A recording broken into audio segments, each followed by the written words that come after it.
Let's study 10th standard ICSE physics, chapter 5C and 5D, the lens formula and application of lenses. Now, when we solve numericals, we should keep the Cartesian coordinate system in mind. It's like a normal math graph. On the right hand side of the x-axis, everything is positive. On the left hand side, everything is negative. On the top of the y-axis, we have everything positive, and at the bottom we have negative. That is true for convex as well as concave lens. The object is always kept on the left hand side. That means the distance of the object from the optical center is always negative. If the image is formed on the right hand side, that is an inverted and real image, then the distance of the image is always positive. Whereas in a virtual image, if the image is on the left hand side, like this one, it's a virtual image, then we say the distance of the image is negative. See here, the image is on the right hand side, so we call it positive. And if the image is on the left hand side, the distance is negative. Object distance is always negative because it is always on the left hand side. For a convex lens, the focal length is always positive, but for a convex lens, the focal length is always negative. Also, the height of the object, since it is below the x-axis, the height of a real image is always negative. Whereas the height of a virtual image, it's above the x-axis, so it is always positive. So we need to remember all these sign conventions while doing numericals. And the lens formula is this: 1 upon v minus 1 upon u is equal to 1 upon f. This is different from the mirror formula which we learned in 9th standard, because in mirror formula there was a plus sign here. So while doing numericals, even if you don't draw the diagram, by looking at the values of u, v, f, etc., we can determine what kind of a lens is being used or what kind of image it is, what is the nature of the image. For example, if I tell you that the v, that is a distance of the image from the optical center, v is positive, then you know it's a real image. And if it's a real image, it is definitely a convex lens. If v is negative, that means the image is definitely virtual, which could either be a concave lens or a convex lens. But yes, if it is a diminished image, that is the magnification is less than 1, then it is a concave lens. But if it is a magnified image with magnification greater than 1, then it is a convex lens. We'll study magnification shortly. Also, if the height of the image is negative, you know it's a real image. And if it's a real image, then you know it's a convex lens. If the height of the image is positive, that means it is a virtual image. So it may be convex or concave lens. Focal length of convex lens is always positive, always. Whether the image is real or virtual doesn't matter. Focal length is positive for convex lens. And for concave lens, the focus is always negative. So the spectacles that you may be wearing, if it has a number, the plus and minus sign of the power of the lens is related to the plus and minus sign of the lenses. So if you have a negative number, probably you are using a concave lens. I say probably because lenses may not be spherical, they may even be cylindrical, but cylindrical lenses are not in our syllabus. Now, magnification is simply the ratio of the length of image upon length of object, or v upon u. No minus sign here, v upon u. What it means is, if the image is twice the size of the object, then 2 upon 1 magnification is 2. And if the image is half the size of the object, magnification is half. So if m is equal to 1, it means the object and image are of the same size. If it is less than 1, then it's a diminished image. And if it's more than 1, it's a magnified image. So it's quite clear now that if the magnification answer is negative, let's say minus 2, it means that it is a real image, an inverted image. That is why, let's say this is minus 2 and this is plus 1, so minus 2 upon 1 is minus 2. But if the value of magnification is positive, that means it's a erect image, a virtual image, because both the distance of object and the distance of image, both are positive. So obviously the ratio will also be positive.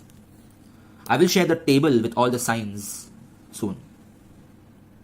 Learning that table is important so that solving numericals will become easy. Now understand that magnification being plus or minus doesn't tell us if it is magnified or diminished. It simply tells us if it is erect or inverted, real or virtual. The sign does not tell us if it is magnified or diminished. The value tells us if it is magnified or diminished. If the value is less than 1, it is diminished. If the value is more than 1, it is magnified. The plus minus sign only tells us if it is erect or inverted. So there are two different components of the value of magnification, linear magnification. And looking at this, we can get so much information. We can predict many things by just looking at the value of magnification. We can find out if it is a convex lens or a concave lens, if it is a real image or a virtual image, if it's erect or inverted, if it's where is the object, where is the image formed.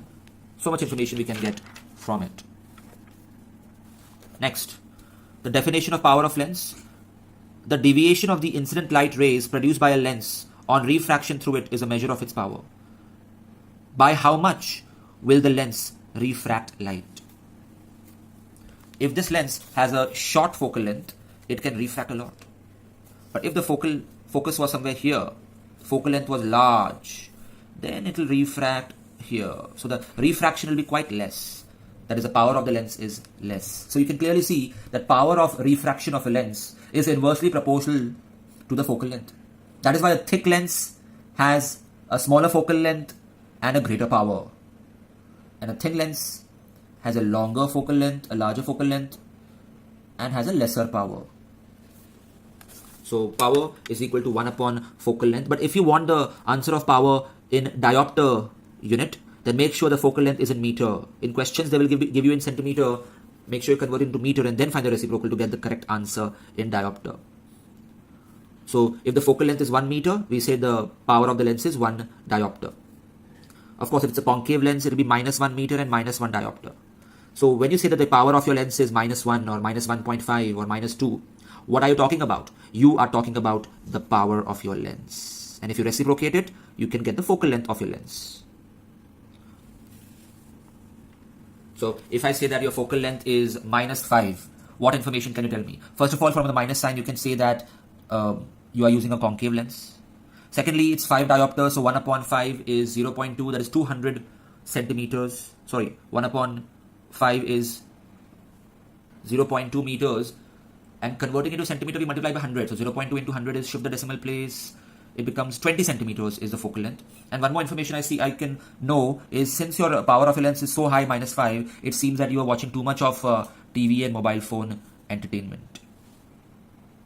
Next, if two lenses are placed in contact, then the total power is simply an algebraic sum of the powers. This is interesting. If I have this lens whose number is minus 1 and I have another convex lens whose power is minus 1, then the total power of the two lenses is minus 2. On the other hand, I'm sorry, this is convex lens. I was just saying hypothetically. For convex lens, it is plus 1 and plus 1. So together it will be plus 2.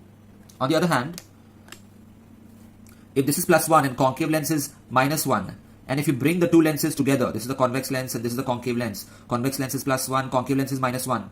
So what is the total power? Plus 1 minus 1, 0.